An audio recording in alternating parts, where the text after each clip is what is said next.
Rumah tusuk Boleh? sate ini sebenarnya yang dimaksud rumah tusuk sate itu yang seperti apa sih, Mas Kang? Enak kali ya rumah tusuk sate ya, Jadi banyak lapar satenya. ya. Iya, kalau mungkin masyarakat umum udah tahu kali ya tusuk sate Hmm. seperti apa ya. Jadi rumah yang dilalui atau menghadap ke jalan ya, Hmm. jadi jalan itu Hmm. biasanya tigaan. Nah itu Hmm.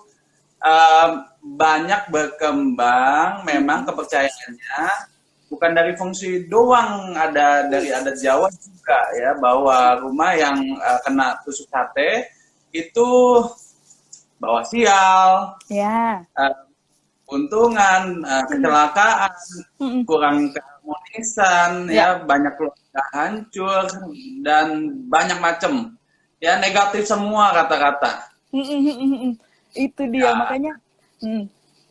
itu ya kalau di feng shui memang benar ya, karena kalau tusuk sate di feng Hmm. shui itu kita saci ya, atau energi yang menghujam, energi besar yang menghujam ke arah rumah. Hmm. Nah, ini sangat tidak ideal sebenarnya untuk rumah, dan eh, itu secara umum ya, Ya. secara umum tidak cocok bagi orang yang tinggal di rumah tersebut. Tapi bukan berarti semua orang nggak cocok. Ternyata malah ada beberapa orang dalam feng shui, kalau kita bisa hitung ya, kita analisa dengan metode 5 unsur, nah kita bisa tahu ada beberapa orang yang ternyata memang cocok dan malah membawa berkah berlimpah. Oh, jadi ngomongin rumah tusuk sate itu nggak cuman hanya negatif-negatifnya aja yang bikin sial, bikin apa segala macam, tapi ternyata untuk beberapa orang bahkan jadi hoki ya, Mas Kang ya? Iya, tapi nggak bisa Oh. sembarangan karena kan Hmm. kita hitungnya benar-benar detail ya. Jadi Hmm. kita hitung, kita telah apakah orang tersebut, kepala keluarga tersebut boleh Hmm. tinggal di tempat tusuk sate. Malah Ah. ya, kalau ada orang yang seperti itu kan harga tanahnya jauh lebih murah, banyak Bener, terdiskon. bener. Jadi untung banget tuh Ah, Mas Kang kalau misalnya dia ternyata cocok nih dengan rumah tusuk sate udah harga diskon ya kan? iya. Nah, tapi kriterianya itu cukup berat dan cukup langka untuk menemukan orang yang bisa cocok ditusuk sate. Karena dengan metode 5 unsur, kita akan hitung apakah orang tersebut mempunyai kelima unsur yang tadi saya sebutin. Misalnya kayu, api, tanah, logam, dan air. Ini adalah unsur yang menunjang ya, yang menunjang seseorang, dan kita bisa hitung analisa apakah seseorang itu punya 5 unsur ini, dan apabila punya, mana yang lebih kuat dan mana yang lebih lemah. Dan kalau kita menemukan seseorang yang punya keseimbangan 5 unsur ini, justru kita mau dia tinggal di rumah tusuk sate. Oh, malah disuruh, diminta untuk tinggal di rumah tusuk sate malah ya Mas Kang ya? Ya, kenapa? Mhm. Pasti orang bertanya, kenapa? Iya. Bukannya seimbang itu harusnya bagus.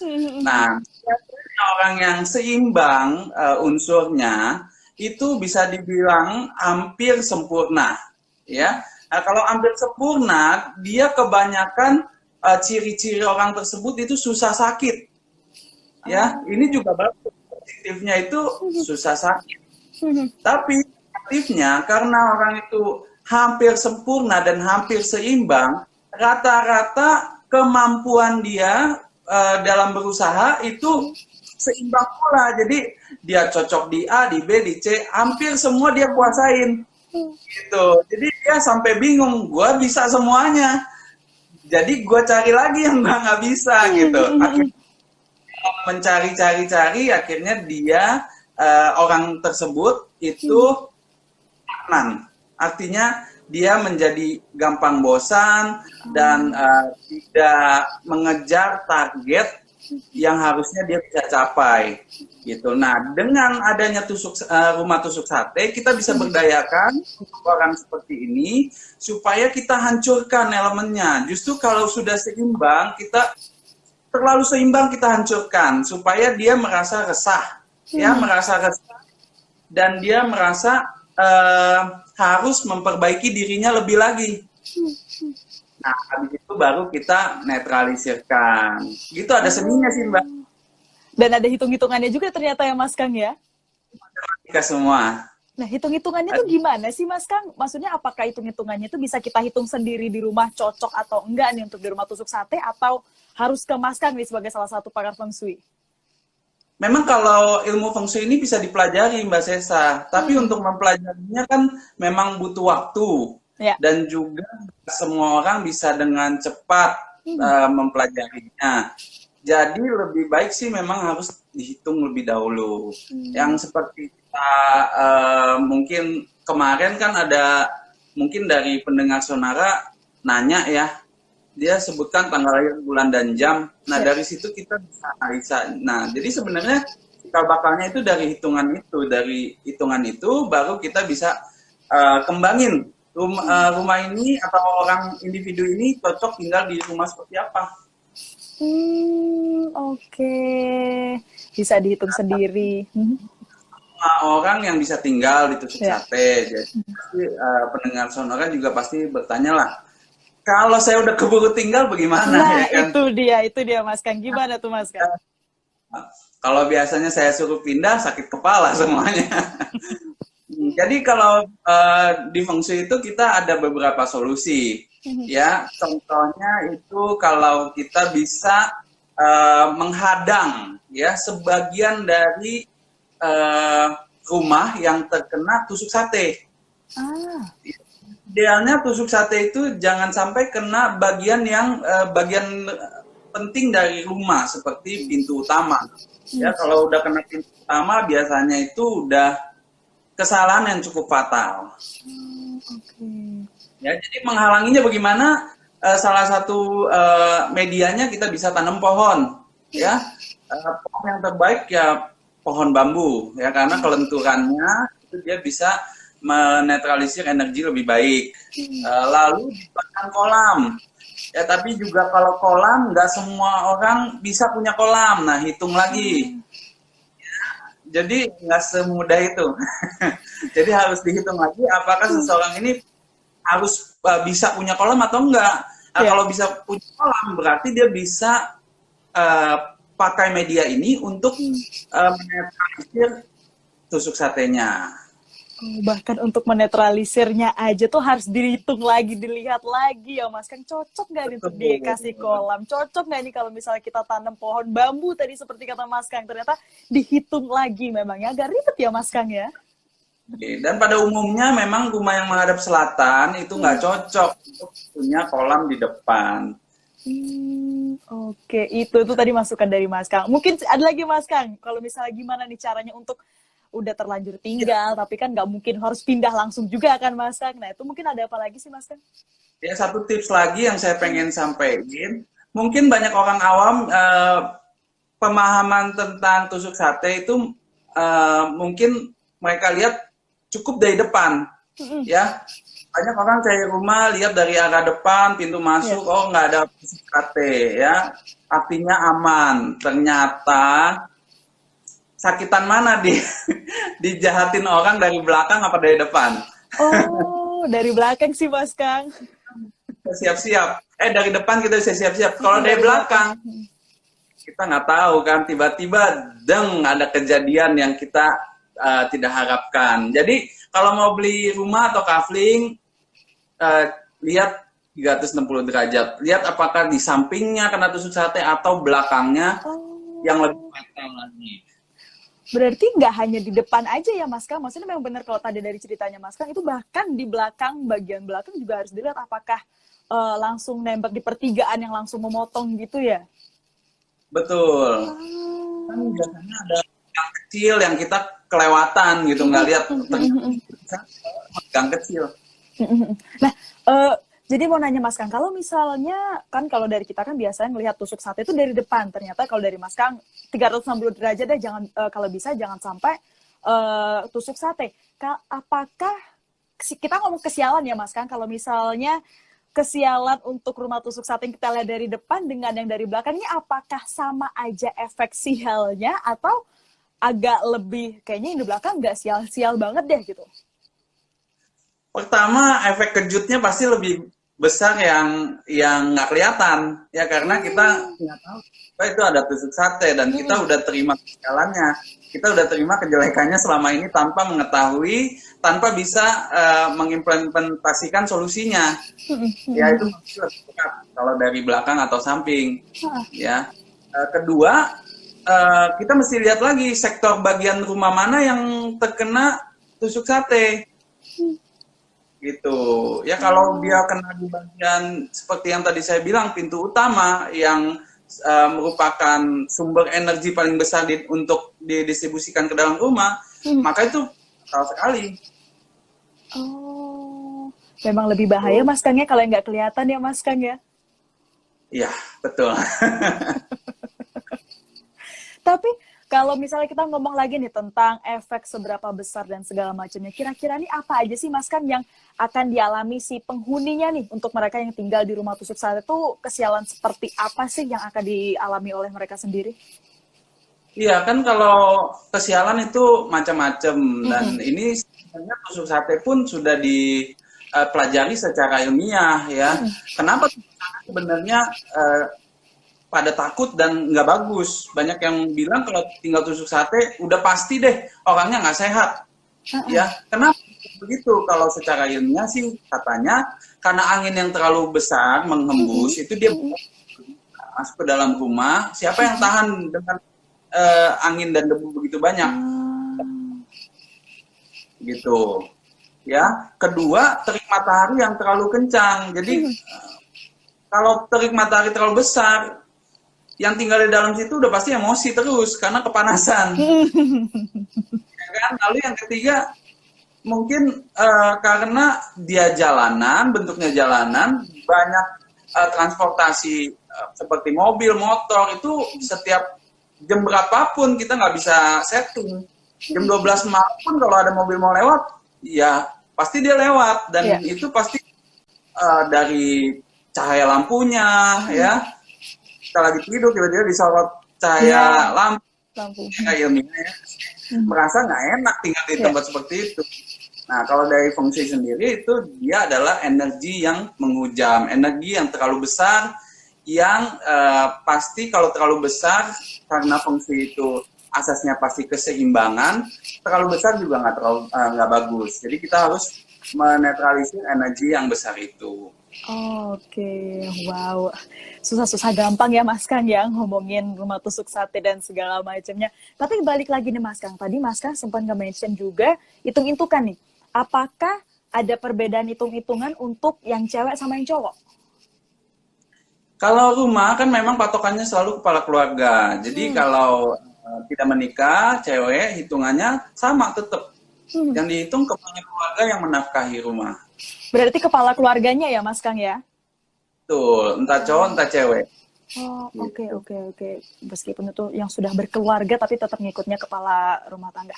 Nah, Mas Kang, kalau misalnya untuk rumah tusuk sate itu tadi kita udah ngomong tentang si penghuninya yang memang tinggal di rumah tusuk sate. Sebenarnya pengaruhnya ini kena juga nggak sih Mas Kang ke tetangganya gitu?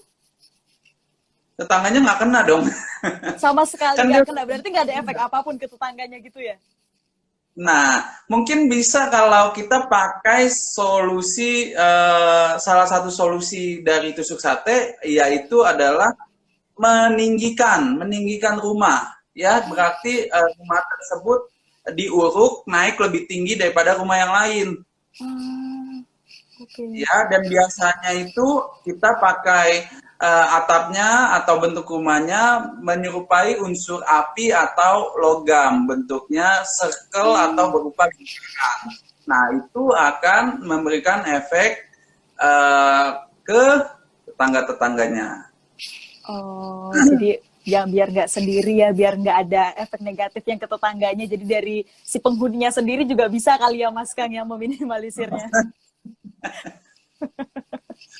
Nah itu tadi Aduh, Sahabat Sonora ada malah dioper lagi energi jeleknya. malah dibalikin lagi ya Mas Kang ya.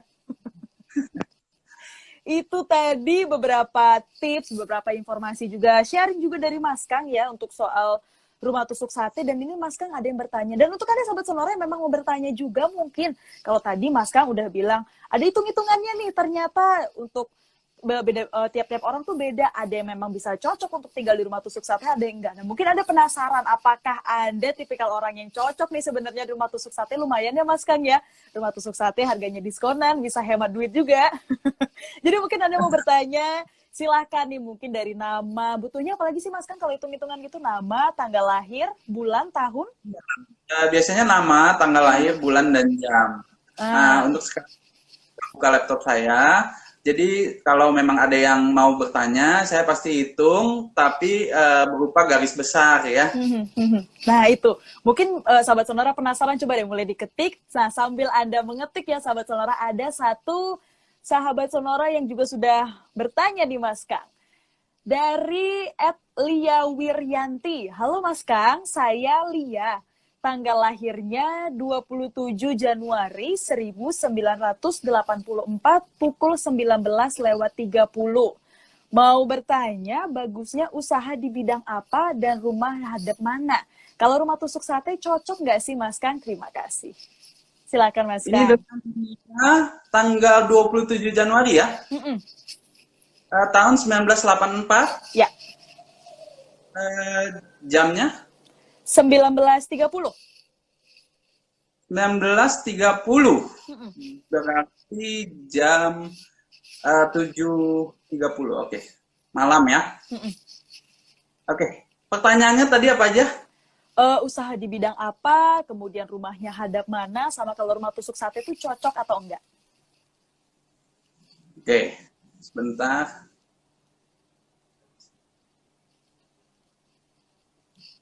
Oke, jadi kalau untuk tinggal di rumah tusuk sate, untuk Lia nggak boleh ya, jadi nggak cocok, ya. Lalu ciri-ciri dari Lia sendiri, ini orangnya sangat punya prinsip, artinya bisa usaha sendiri, ya, punya kemampuan untuk wira swasta, berusaha sendiri dan punya bisnis. Jadi bisa untuk kerja sama orang, bisa juga kerja sendiri. Ya, jadi nggak harus dipaksakan untuk selalu buka usaha sendiri, boleh kerja sama orang juga. Ya, tapi punya kemampuan untuk usaha sendiri. Nah, kalau untuk bisnisnya itu cocok di unsur api atau di unsur logam. Ini secara garis besar ya, unsur api dan unsur logam. Kelebihannya itu juga adalah intuisinya bisa tinggi, artinya peka terhadap lingkungan dan peka terhadap perasaan orang.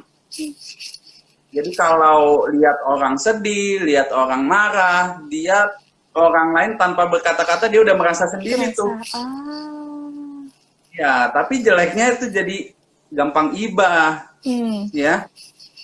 Gampang iba dan gampang tersinggung kalau orang ngomongnya terlalu terlalu kasar.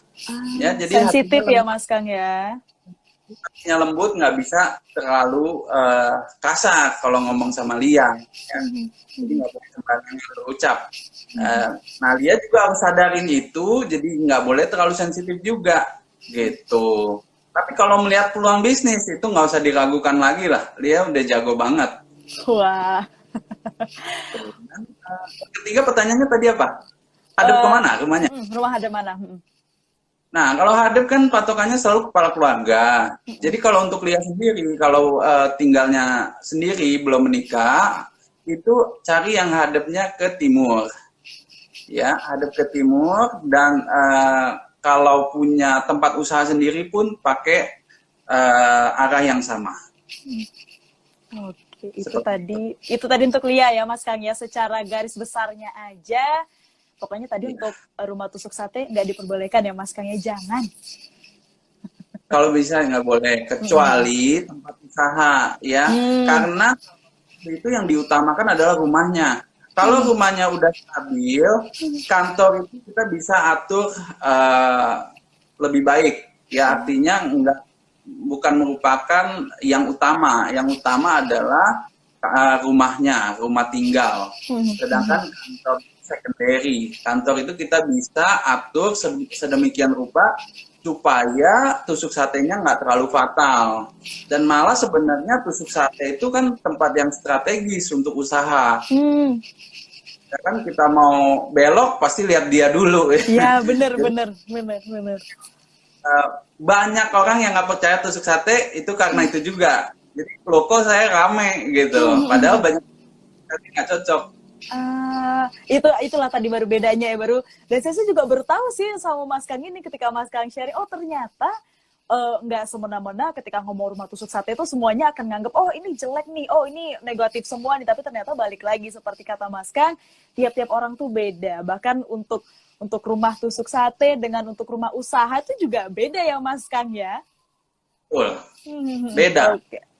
Dihitung terlebih dahulu, makanya kalau orang biasanya kalau dihitung dan rumahnya nggak cocok, nah saya sering minta maaf, kadang-kadang memang terlalu fatal kesalahannya, saya minta pindah rumah. Oke, Itu berarti kebaikan juga sih, itu langkah terakhir ya Mas Kang ya, bisa dibilang ya. yang memang harus diambil. Oke, itu tadi untuk Lia. Terima kasih Lia. Kemudian ada Magda_Li 8. Kalau katanya Magda ini nggak percaya sih Mas Kang. Percayanya hal-hal baik aja karena kebetulan rumahnya tusuk sate nih. Nah, ini jadi mau bertanya juga Mas Kang. Meskipun rumah tusuk sate, tapi ternyata penghuninya itu nggak percaya. Itu apakah pengaruh juga, efeknya juga kerasa atau gimana nih Mas Kang? Itu sebenarnya bagus juga sih ya, karena kalau di Feng Shui itu memang kita diajarkan nomor satu adalah kepekaan. Ya, Feng Shui bentuk. Artinya kalau kita lihat rumah tinggal, itu kita harus lihat apakah bentuk rumah ini sudah nyaman belum. Bentuk rumah ini apakah sebagai individu, apakah kita mau tinggal di rumah tersebut, gitu. Ya, kalau kita merasa nyaman, artinya kan itu udah sebagai modal. Ya, kalau kita udah nyaman ya, yang penting tidak membahayakan. Makanya kasih tahu cara kiasnya atau cara menetralisirnya seperti apa. Jadi kita bisa mengimplementasikan di rumah kita. Jadi kalaupun Kang udah tinggal di rumah tusuk sate, efeknya nggak terlalu berat, ya bisa pakai cara yang saya sebutin. Oke, itu tadi ya. Kemudian ada satu lagi nih Mas Kang, mungkin terakhir ya pertanyaan ini, karena nggak terasa udah 30 menit ternyata kita Mas Kang. Masa sih? Iya. Satu pertanyaan dari Anita Felicia W. Ini untuk kepala keluarganya cowok ya Mas Kang, untuk tanggal lahirnya 27 September 1993, jam lahirnya 11.50 siang. Cocok atau enggak nih Mas Kang di rumah tusuk sate? Iya. Dengan kepala keluarganya namanya siapa? Waduh, ini dia kepala keluarganya nggak ditulis nih Mas Kang, nama kepala keluarganya. Mungkin dari Anita Felicia W, silakan boleh di komen langsung ya nama kepala keluarganya siapa, bisa langsung akan dibacakan langsung sama Mas Kang ini ya. Orangnya beruntung karena punya suami yang rajinnya luar biasa, rajin dan berambisi. Ya, rajin dan berambisi. Dia ciri-cirinya itu dia tidak bisa setengah-setengah dalam bekerja. Maunya totalitas dan semangatnya pun baik.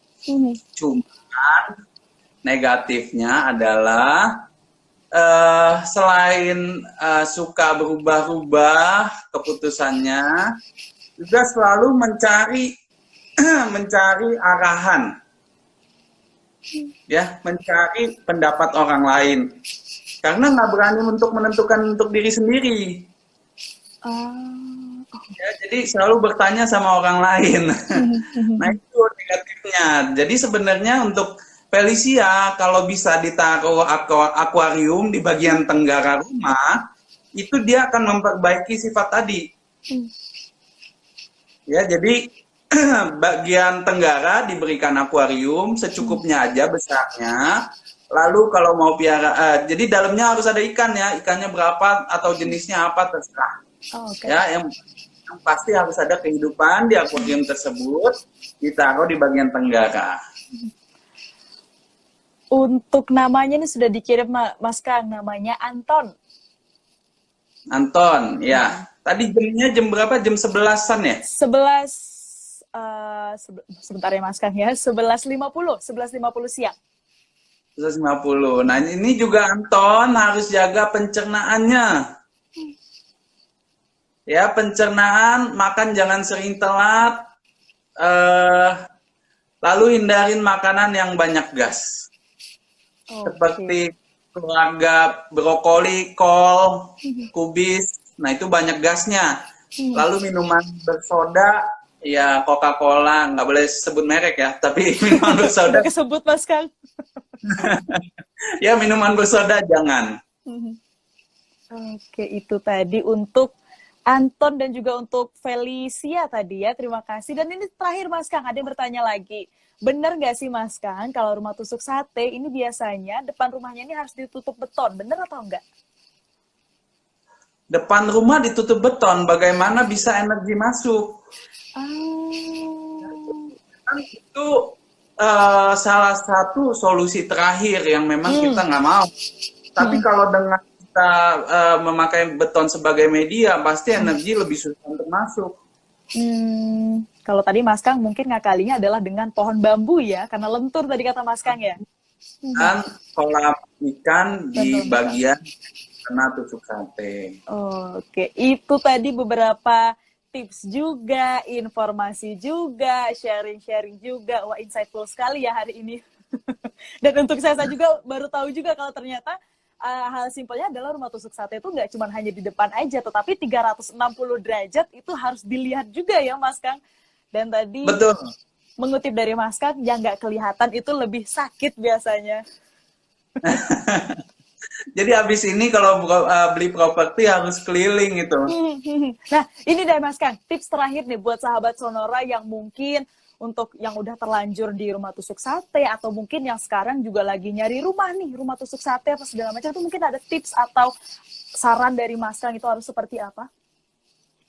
Ya, pertama kita harus tahu dulu tusuk sate itu mengarah ke bagian rumah bagian yang mana.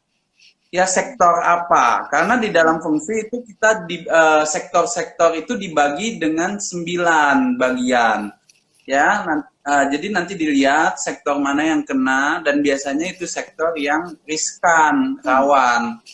Ya, kalau kita udah tahu, nah nanti baru tentukan medianya untuk menetralisir energi yang besar tadi. Ya, seperti yang tadi saya juga udah sampaikan, itu bisa beberapa solusi, contohnya kita buat belokan, kita buat bundaran, ya, lalu kita juga tinggikan rumah kita. Nah, itu juga solusi yang baik. Nah, tapi kalau kita tinggikan rumah kita, itu harus juga lihat lingkungan sekitar. Ya, jadi setiap solusi untuk tiap orang beda-beda. Beda-beda pastinya, dan memang harus ngobrol lagi nih sama Mas Kang sepertinya ya. Gitulah.